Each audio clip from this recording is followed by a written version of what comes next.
এসে গেছে।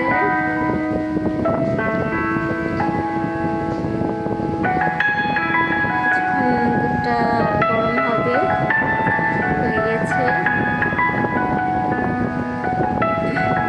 কিছু চিনি,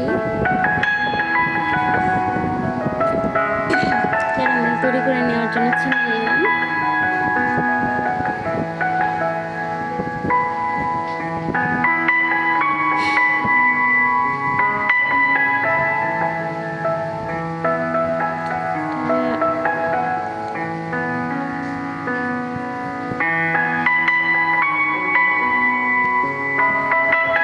ক্যারামেলটা প্রায় হয়ে এসছে, কালারটা সুন্দর হয়েছে, ব্রাউন কালার একবারে দেখুন। এখন পুডিংয়ের মধ্যে দিয়ে দিব, এখন দুধের মধ্যে দিয়ে দিলাম।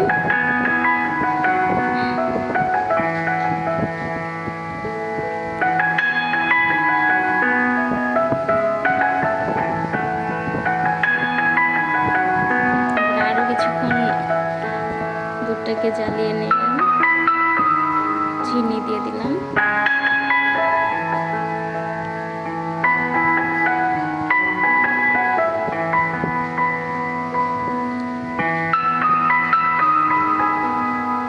নাড়াচাড়া করে দুধটা বলক আসলে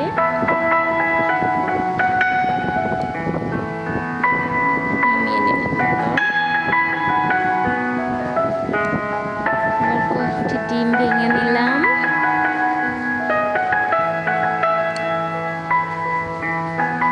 এখানে 5-6টি ডিম নিয়ে নিলাম। এবার এগুলোকে ভালোভাবে ফেটিয়ে নিব।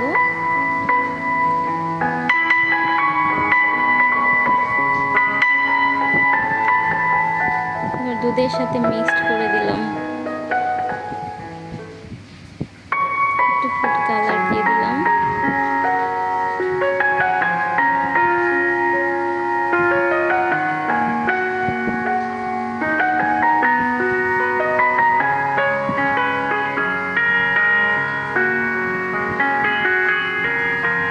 এখন আমার মিশ্রণটা তৈরি হয়ে গেছে, কাচের পাত্রে ঢেলে নিলাম।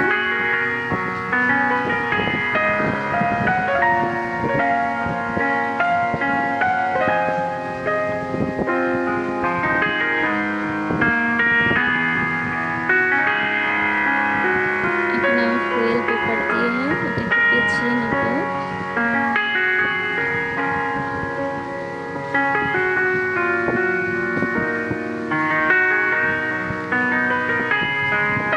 এখন আমি এগুলোকে ওভেনে দিয়ে দিব।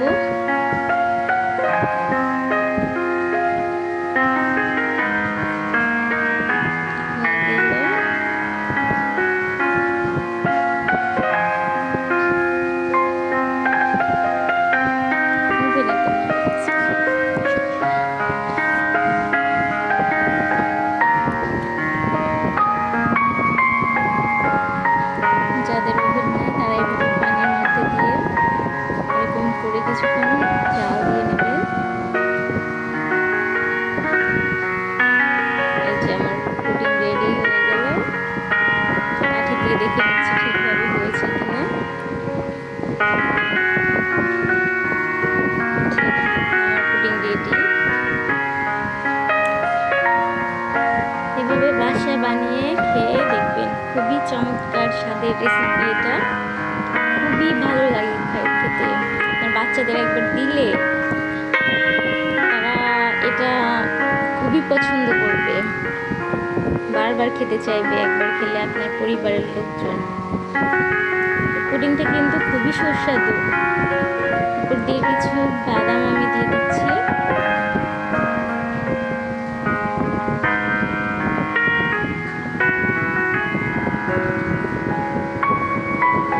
দেখুন কত সুন্দর লাগছে।